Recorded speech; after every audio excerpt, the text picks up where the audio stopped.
ठान लो नहीं कि अब काले बचीड़ बोलानो जना थे बोलाए देवला के गाड़ी आवे ज्योतिगिरी बेने टेम्परेचर बड़े टेम्परेचर एल पे आने तो मैं से निको नाम लो ज्योति जी मिर्जा से निवेदन करूं कि आप उद्बोधन दें।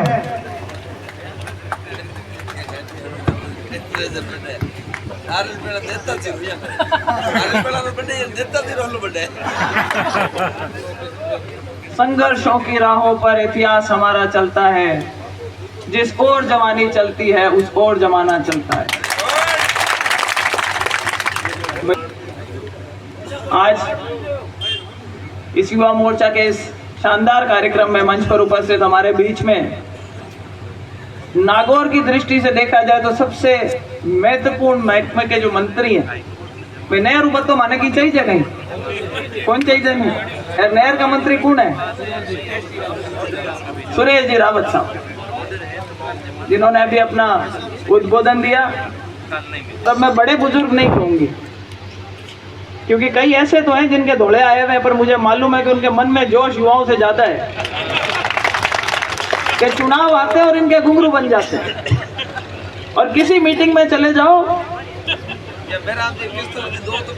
किस्तूर जी, महराम जी, ये तो मतलब जवानों से ज्यादा जोश रहता है। रोज सुबह फोन करके आप ब्रीफिंग देते हैं कि क्या होने वाला है, क्या करना है, किसको संभालना है, कौन ज्वाइन कर सकता है। आज मैं बहुत खुशी हो रही है मुझे कि इस चुनाव में एक विशेषता है, जैसा कि मैंने कहा कि जिस ओर जवानी चलती है उस ओर जमाना चलता है।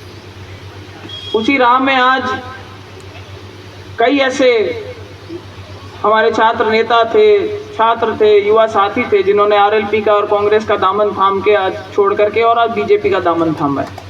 मैं उन सभी का स्वागत करती हूँ।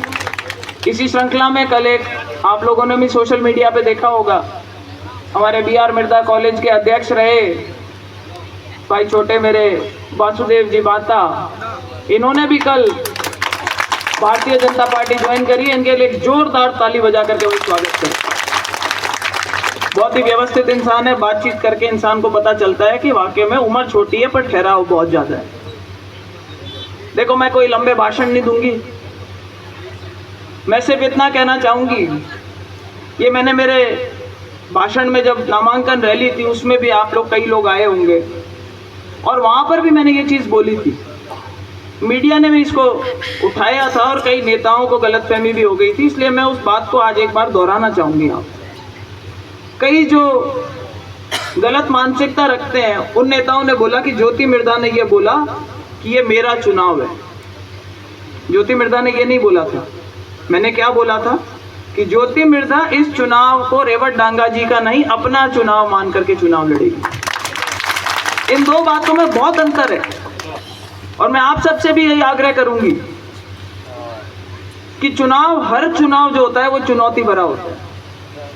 और खीवसर का चुनाव तो वैसे भी आप देख लो, पूरे हिंदुस्तान में हॉट सीट रहती है, चाहे कोई सा ही चुनाव हो जाए। तो इसको भी हम चुनौती मान के चलेंगे, क्योंकि पिछले दो चुनाव में हमारा अंतर जो था वो बहुत कम रहा। रेवत डांगा जी जब खड़े हुए, लोगों के अंदर एक भावना बहुत अच्छी थी उनके प्रति, जिताना चाहते थे, बहुत लोग साथ में जुड़े और केवल मात्र 2000 वोटों से चुनाव हार गए। और उस टाइम लोगों के मन में ये शंका थी कि पता नहीं भाई जीतेंगे भी या नहीं जीतेंगे। क्यों? क्योंकि सामने वाले नेता जो हैं वो थोड़े प्रचार के ज्यादा मास्टर हैं। उस टाइम माहौल अलग था, कांग्रेस और भारतीय जनता पार्टी की आपस में टसल चल रही थी कि राज किसका बनेगा। नेताजी ने एक बीच में अपना ही एक गोयरा छोड़ दिया और बोले कि भाई मैंने इतने कैंडिडेट उतारे हैं, 18-20 एमएलए भी अगर मेरे आ जाएंगे तो राज की कुंजी मेरे पास रहेगी, फैसला मैं करूंगा कि सरकार किसकी बनेगी। तो हमारे भोले भाले लोग हैं, कई बहकावे में आ गए कि शायद राज की कुंजी आ ही जाए हाथ में, हो सकता है हमारे खीमसर का भी भला हो जाए। तो उसके चलते कुछ लोगों ने वोट दे दिए और रेवत जी उस मामले में केवल मात्र 2000 वोटों से पीछे रहे। लोकसभा का चुनाव हुआ, उसमें भी अंतर बहुत कम रहा, 4000 वोटों का अंतर रहा। मैं समझती हूँ कि इस चुनाव में भावना भी भारतीय जनता पार्टी के पक्ष में है। सरकार अपनी बनी हुई है, केंद्र में सरकार है, राजस्थान में सरकार है, तो ये शंका तो किसी के मन में है ही नहीं कि भाई राज आएगा नहीं आएगा, वो शंका खत्म हो चुकी है। सरकार है, सरकार स्थिर है और अगले 5 साल तक ये सरकार रहेगी, इसमें किसी को कोई शक नहीं है। अगर मौका आया है दोबारा तो वो सिर्फ खीवसर की जनता के पास में आया है कि क्या अपन उस राज में भागीदारी निभाना चाहते हैं। तो भाई अपने को चूकना नहीं है, बढ़ चढ़ करके हिस्सा लेना है। एक बात हमेशा खीवसर के चुनाव में मैंने देखी थी, जो एक बहुत बड़ा अंतर मैं देख रही हूँ। सुरेश जी भाई साहब जहाँ कहीं भी जाते थे पहले एक बात रह करके बार बार सामने आती थी कि सब फर्जीवाड़ा रोक लीजिए, कल फर्जीवाड़ा रोक लीजिए। इस बार वो सुनने में ही नहीं मिला कहीं पे। हाँ, पर इस बार ये चीज कहीं सुनने में नहीं मिली कि भाई फर्जीवाड़ा रोक लेना। क्यों? क्योंकि आज की तारीख में बीजेपी का पलड़ा भारी लगता है। हर एक गांव में बराबर का या उनसे बड़ा धड़ा जो है वो भारतीय जनता पार्टी के पक्ष में। दूसरा, वो हर बार चुनाव लड़ते थे तो गठबंधन करके लड़ते थे। 2 पार्टियां एक पार्टी के सामने चुनाव लड़ती थी, चाहे एमपी का हो चाहे एमएलए का हो। पिछली बार भी जब नारायण जी ने चुनाव लड़ा था उस टाइम पर भारतीय जनता पार्टी के और आरएलपी के कंबाइंड कैंडिडेट थे। आज वो परिस्थितियां भी बदल गई। तीनों पार्टियां अपने मैदान में अपने अपने उम्मीदवार उन्होंने उतारे। तो भाई सारी गणित को देखते हुए गणित भी इस बार भारतीय जनता पार्टी के पक्ष में। दुर्ग सिंह जी ने भारतीय जनता पार्टी ज्वाइन कर ली। अशोक जी चौधरी जो अभिनव पार्टी के थे, रेवत जी के टाइम में उन्होंने चुनाव लड़ा था, कुछ वोट उनके बट गए थे रेवत जी के, उन्होंने भी इस बार समर्थन रेवत डांगा जी को दे रखा है। तो इसके चलते अब गणित अपने पक्ष में आ गई, सरकार अपनी है, तो मैं समझती हूँ कि हमारी राहें काफी आसान हो जाती हैं। लेकिन अब हमें शांति से इस बात को सोच करके कि हम चुनाव जीत गए या माहौल बहुत अच्छा है और हम तो जीत ही जाएंगे, इस बात में नहीं लगना है। बीजेपी की एक मैंने सबसे बड़ी एक कमजोरी देखी है कि जो मूल बीजेपी का वोटर होता है वो वोट देने कम जाता है। पोलिंग परसेंटेज पे हमें ध्यान देना है। इन चुनावों के नतीजे भी मैं आपको बताती हूँ। अगर विधानसभा में और लोकसभा में अपनी पोलिंग परसेंटेज अच्छी होती तो नतीजे शायद अपने पक्ष में हो सकते थे। तो वो गलती अब की बार दोबारा ना हो, हमें इस चीज़ की एहतियात बरतनी है। दूसरा, आप में से कई, मुझे मालूम है, मैं कई चेहरे ऐसे पहचानती हूँ जो यहाँ पर बूथ के ऊपर जिम्मेदारी निभाएंगे। तो हमारा तो काम ये है कि भाई भाषण दे दो, लोगों को जागरूक कर लो, कोई ज्वाइन करना चाहता है उसको ज्वाइन करा लो, कोई नाराज है तो उसको मना लो, कोई समाज वाले आके साथ में जुड़ना चाहते हैं तो उन्हें जोड़ लें। ये जिम्मेदारी हम सब नेता जो मंच पे बैठे अपनी अपनी तरफ से अपनी अपनी क्षेत्र में सब निभाने का प्रयास कर रहे हैं। आप लोगों से मैं ये उम्मीद करती हूँ कि बूथ की जिम्मेदारी आप लोगों को, जब वोट पड़ने का समय आए तो अपने वोट कितने रह गए, उनको कितने वोट डलवाने के लिए हमारे को व्यवस्था करवानी है, उनको जागरूक करना है, पर्चियां समय से चली जाएं, उनको हम बता दें और वोट डल जाए, इस बात पे ध्यान देना है।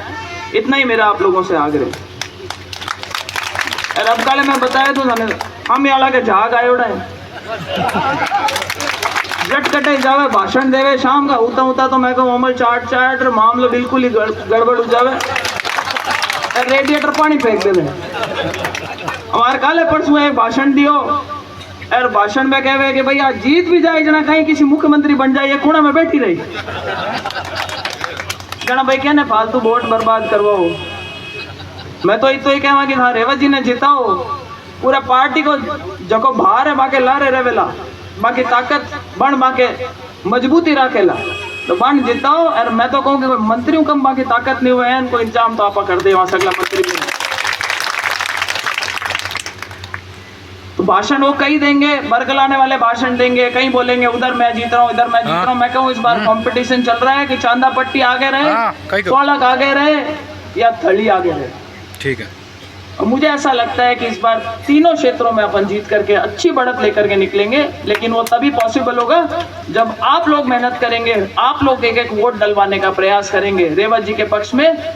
और जब 19 तारीख को वोटिंग ना हो जाए तब तक अपने को शांति नहीं बरतनी, तब तक मेहनत करते रहना है ताकि 13 तारीख को, ताकि 23 तारीख को जब नतीजे अपने पक्ष में आए तो जैसे अभी धनंजय सिंह जी बोल करके गए ना कि पटाखे अपन उस दिन फोड़ेंगे, तो वे पटाखे अपन उस दिन फोड़ करके दूसरी नहीं तीसरी दिवाली मनाएंगे। इस बार 2 दिवालियां तो पहली मन गई, कंफ्यूजन चल रहा था, आज दिवाली है कल रामासामा है, बोले नहीं आज भी दिवाली है कल भी रामासामा है, 2 बार तो अपन मना चुके हैं, तो तीसरी बार 23 तारीख को मनाने की तैयारी करें। ऐसा मेरा मानना है, और वो सब आप ही लोगों के सहयोग से संभव हो पाएगा। इसी आशा के साथ मैं ज़्यादा लंबा भाषण नहीं देकर के अपनी बात को विराम देती हूँ, और एक बार पुनः आप सबसे आग्रह करती हूँ कि भाई सारे ज़्यादा से ज़्यादा युवाओं को जोड़ो। युवाओं के जुड़ने से देखो, हमारे पिछले कुछ समय में जैसा मंत्री जी ने बोला, वास्तव में खींवसर के अंदर एक तरीके की गिरावट आई है। हमारे यहाँ पर इस चीज़ को ताकत का अंदाजा मान लिया गया था कि भाई अगर कोई मोटरसाइकिल पकड़ ली तो फ़ोन करके कौन छुड़वाएगा, अगर किसी का ट्रैक्टर पकड़ लिया तो उसको कौन छुड़वाएगा। देखो, रोजगार के अच्छे सही अवसर पैदा हों ताकि हमारे जो युवा साथी हैं वो सीधे धंधों में लग सकें, अच्छे काम कर सकें, उन्नति कर सकें, समाज में उनका नाम हो सके। और 36 कौम के लोगों का एक आपसी जो सौहार्द है, एक आपसी जो तालमेल है, वो बन करके चल सके। इस बात की एक बार पुनः हमें शुरुआत करनी है। 13 तारीख को रेवत जी को ज़्यादा से ज़्यादा वोट दे करके जिताना है। इन्हीं शब्दों के साथ आप सब यहाँ पे पधारे, आप सबका बहुत बहुत धन्यवाद। और अब की बार एक जयकारा लगाएंगे, और कांग्रेस का छोड़ के और उसके बाद में RLP का ऑफिस है, वहाँ तक सुनाई देनी चाहिए। अगर इतना जोश है तो बोल देना मुझे, नहीं तो जयकारा नहीं लगाते, शर्म आ जाएगी फिर अपने। है जोश? पक्की बात है? बोलो भारत माता की, भारत माता की।